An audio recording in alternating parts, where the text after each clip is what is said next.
A man wishes to cross a river in a boat. If he crosses the river in the minimum time, he takes 10 minutes with a drift of 120 meter. If he crosses the river in the shortest route, he takes 12.5 minutes. Find the velocity of boat with respect to water. ठीक, आराम से निकालते हैं. मान लिया boat की velocity with respect to water v है और वाटर की स्पीड u है. ठीक, अब मिनिमम टाइम का जो खेल होता है, मिनिमम टाइम का वो होता है d अपॉन वी. ठीक, और उसमें जो ड्रिफ्ट मिल जाती है वो मिलती है u टाइम्स टी. क्लियर? तो टाइम कितना दिया है? तो टाइम 10 मिनट दिया है आपको और आंसर मीटर्स पर मिनट में है, तो हम मीटर और मिनट में यूनिट्स डालेंगे. और डी आपको पता नहीं है और वी भी आपको पता नहीं है. पहली इक्वेशन ये बन गई. दूसरी इक्वेशन ड्रिफ्ट की बना लेते हैं कि 120 मीटर की ड्रिफ्ट मिल रही है, यू का आपको पता नहीं है लेकिन टाइम आपको पता है 10 मिनट. तो यहाँ से हमें रिवर की स्पीड का पता लग रहा है कि रिवर की स्पीड जो है वो 12 मीटर पर मिनट हो जाएगी. यू पता लग गया. ठीक, अब शॉर्टेस्ट रूट का जो टाइम होता है जो कि 12.5 मिनट्स उन्होंने बताया, तो वो होता है D upon under root of V square minus U square. अब इसमें समझने वाली बात यह है कि अगर हम डी की वैल्यू यहाँ डाल दें 10v और u की वैल्यू यहाँ डालें 12, तो इस पूरी इक्वेशन में सिर्फ एक ही अननोन बचेगा v, और वो फिर आप स्क्वायर करके सॉल्व करके आंसर निकाल लेना, कोई बड़ा काम नहीं रहेगा वो. ठीक है, तो आप सेटल कर लेना, हो जाएगा वो.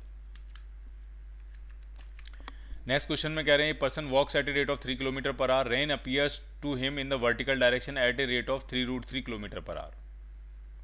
ठीक, अब हमने ये बात समझी थी कि अगर मान लिया रेन किसी एंगल पे गिर रही है, रेन के पास कुछ हॉरिजॉन्टल वेलोसिटी है, कुछ वर्टिकल वेलोसिटी है, और हम ये चाहें कि पर्सन इस तरह से मूव करे ताकि उसके सर पर रेन वर्टिकली गिरे, तो पर्सन को रेन की हॉरिजॉन्टल वेलोसिटी के बराबर वेलोसिटी से ट्रेवल करना पड़ता है. अब पर्सन अगर मूव कर रहा है 3 किलोमीटर पर आवर से और रेन उसके सर पे वर्टिकली गिर रही है 3√3 से, तो ये पक्का हो गया कि रेन की वर्टिकल वेलोसिटी तो 3√3 होगी और रेन की हॉरिजॉन्टल वेलोसिटी जो होगी वो वही होगी जो पर्सन की है, that is 3 kilometre per hour.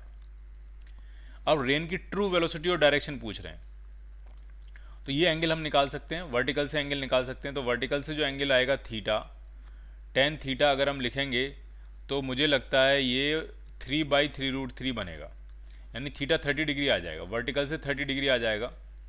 ठीक है, और उसी डायरेक्शन में होगा जिस डायरेक्शन में पर्सन मूव कर रहा है.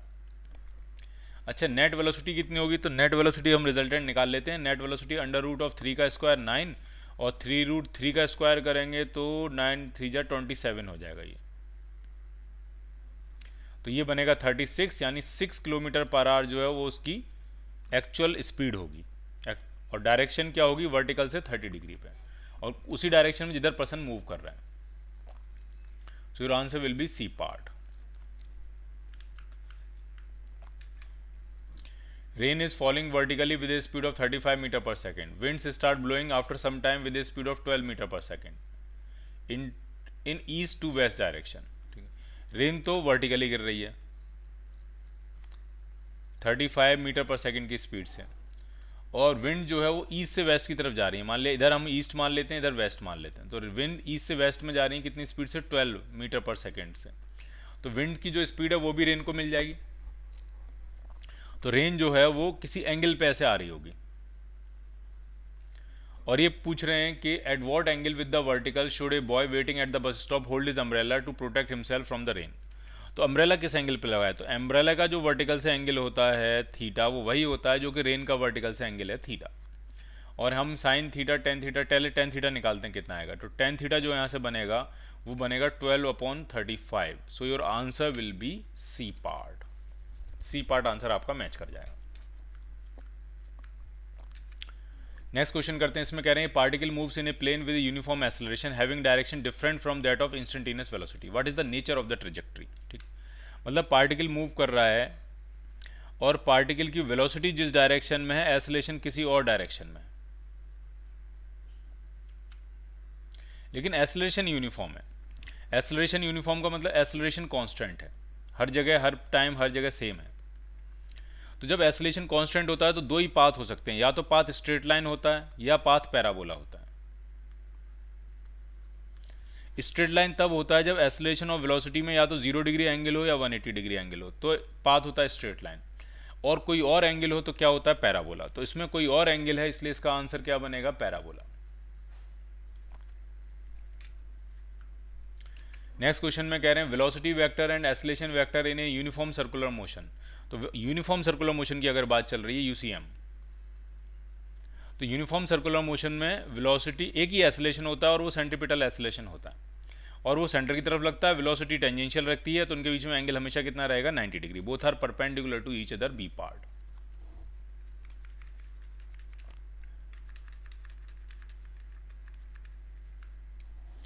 नेक्स्ट क्वेश्चन में कह रहे हैं particle moves in a circle of radius 25 centimetre at 2 revolution per second.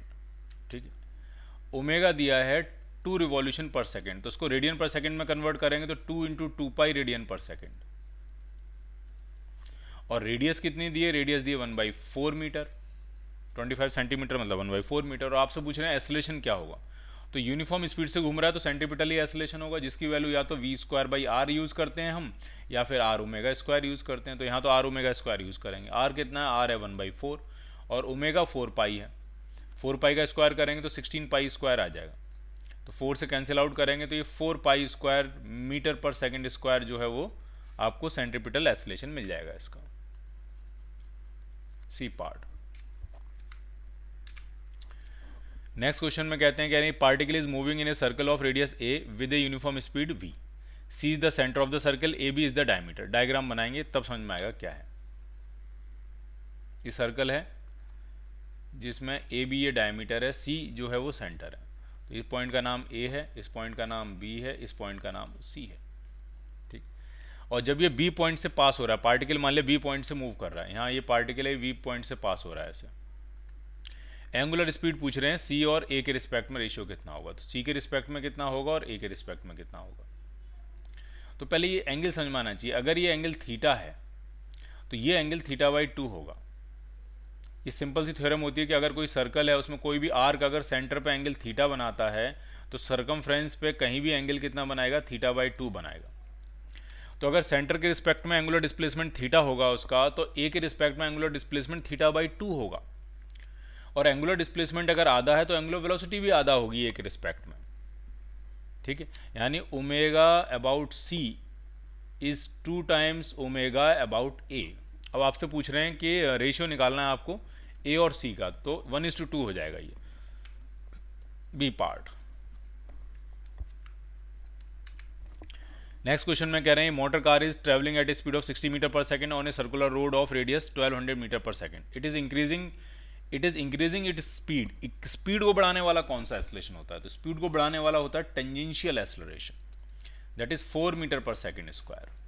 और सेंट्रीपिटल एक्सेलरेशन कितना होगा, जो कि नॉर्मल एक्सेलरेशन नाम होता है, जिसका नाम रेडियल एक्सेलरेशन होता है, that will be v²/r।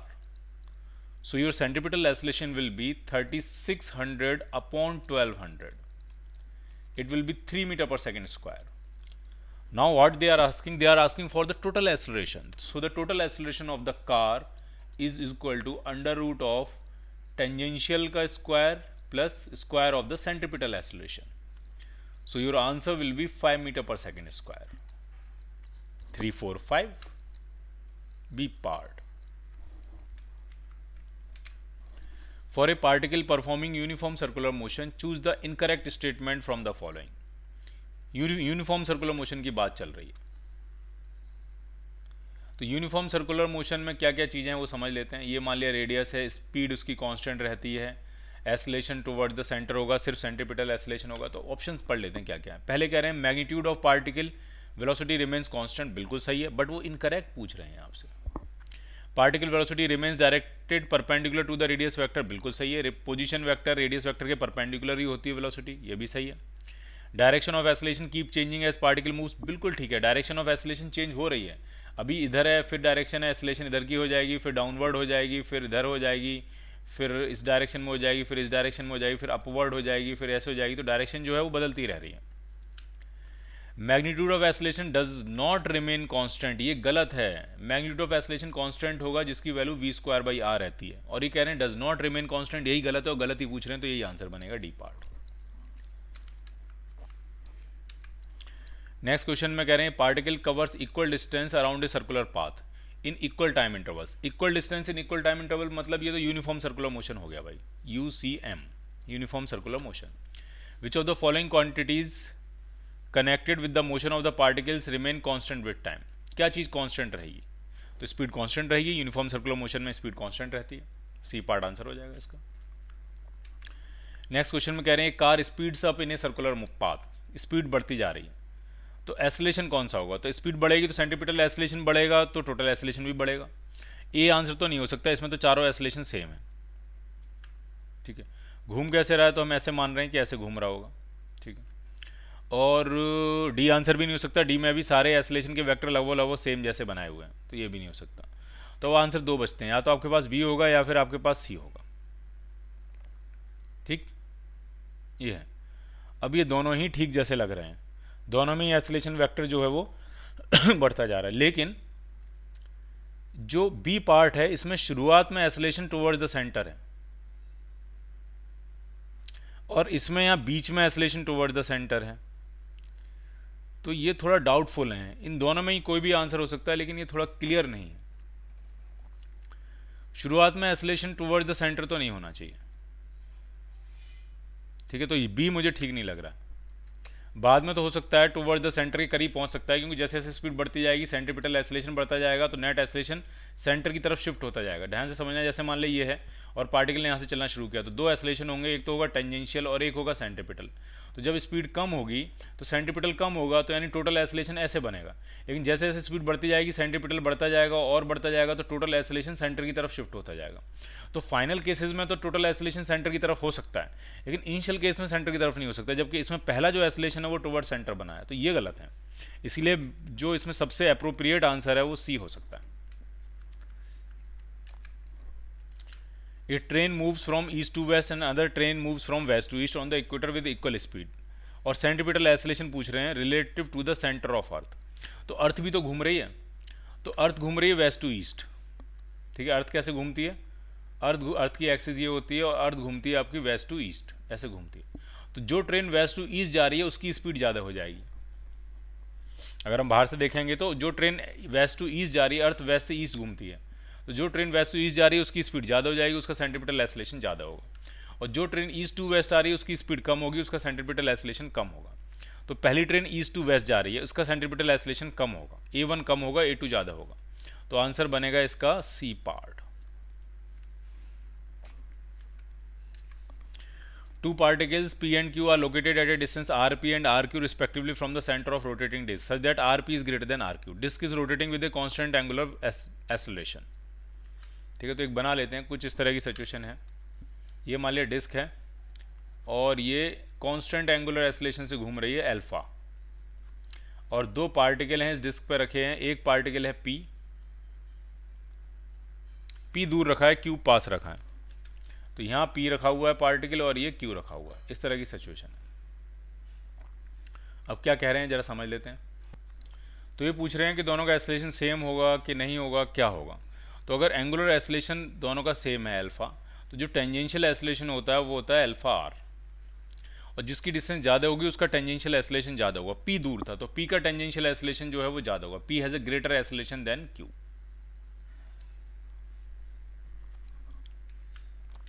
Next question में कह रहे हैं particle is moving along a circular path with a uniform speed, through what angle does its angular velocity change when its complete half the circular path. ये समझ लेना है कि अगर कोई यूनिफॉर्म सर्कुलर मोशन कर रहा है तो लीनियर स्पीड की डायरेक्शन तो बदल रही है, लीनियर वेलोसिटी की डायरेक्शन तो बदल रही है, कभी इधर मूव कर रहा है कभी इधर मूव कर रहा है, लेकिन एंगुलर वेलोसिटी अगर ये एंटी क्लॉकवाइज घूम रहा है तो एंगुलर वेलोसिटी की डायरेक्शन तो होगी आउटवर्ड्स, और वो नहीं चेंज कर रही है, तो उसमें कोई चेंज नहीं आया, तो it does not change, so the change will be 0 degree.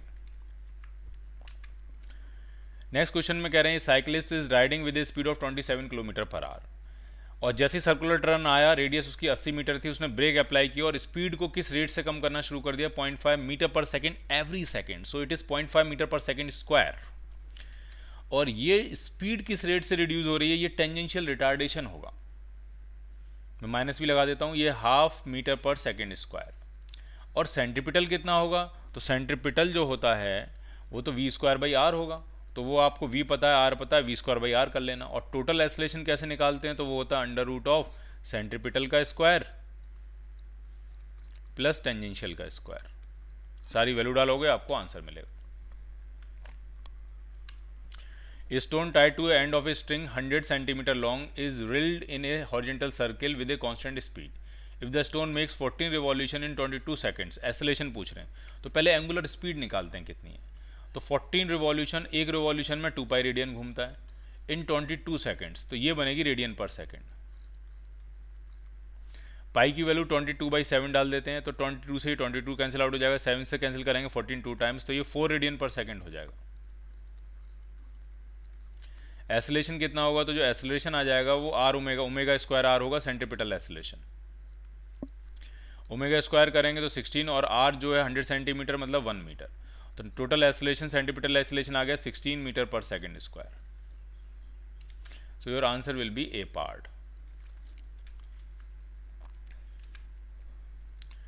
Next question में कह रहे हैं एक साइकिलिस्ट है, वो ओ सेंटर से स्टार्ट कर रहा है, फिर पॉइंट पी तक जा रहा है, फिर सर्कमफ्रेंस पे घूम रहा है क्यू तक, वापस ओ पे आ जा रहा है और रेडियस 1 किलोमीटर है.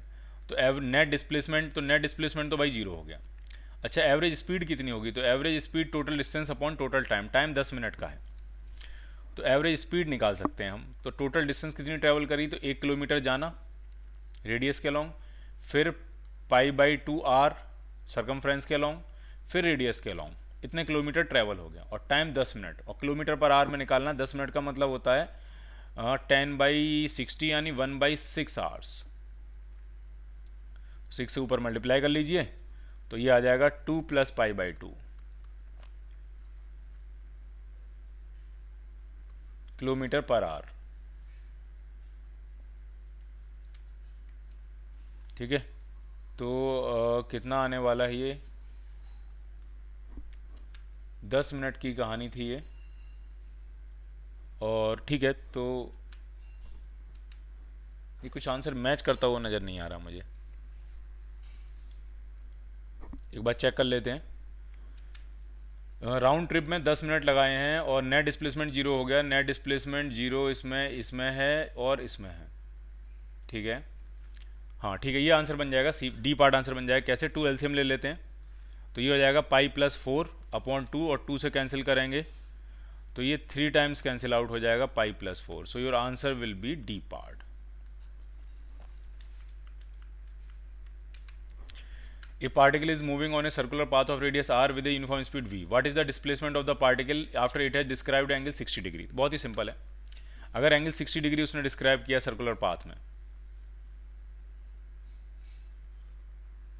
तो डिस्प्लेसमेंट यही तो होगा, ये होगा इसका डिस्प्लेसमेंट. और ये रेडियस आर है, ये रेडियस आर है, एंगल 60 डिग्री है, तो ये दोनों एंगल भी बराबर होंगे क्योंकि इनकी साइड्स बराबर हैं, तो डेफिनेटली ये भी 60-60 हो जाएंगे, तो डिस्प्लेसमेंट भी उसका आर के ही बराबर होगा. ठीक है, तो आंसर क्या बनेगा इसका, सी पार्ट आंसर बन जाएगा. What is the approximately the centripetal acceleration, g की वैल्यू दी है. एयरक्राफ्ट फ्लाई कर रहा है 400 मीटर पर सेकेंड से through a circular arc of radius 0.6 kilometre. ठीक है, तो सेंट्रीपिटल एसिलेशन पूछ रहे हैं और जी के टर्म्स में आंसर बताना है आपको. तो सेंट्रीपिटल एसिलेशन होगा v²/r, v² हो जाएगा 400 × 400 अपॉन आर है 0.6 किलोमीटर यानी 600 मीटर. तो 0 0 0 0 कैंसिल आउट हो जाएगा ये, तो ये कैंसिल करते हैं 3 टाइम्स, तो ये हो जाएगा 2 टाइम्स. 800/3 आ रहा है, 800/3 मीटर पर सेकेंड स्क्वायर. इसको आप 80/3 जी लिख सकते हो जी के टर्म्स में, और 3 से अगर डिवाइड करेंगे तो 26.66 ऐसे बनेगा, तो 26.7 जी जो है उस एयरक्राफ्ट का सेंट्रीपिटल एसिलेशन हो जाएगा. सो your answer will B A part. Next question में कह रहे हैं an insect trapped in a circular groove of radius 12 centimetre moves along A groove steadily and complete 7 revolution in 100 second.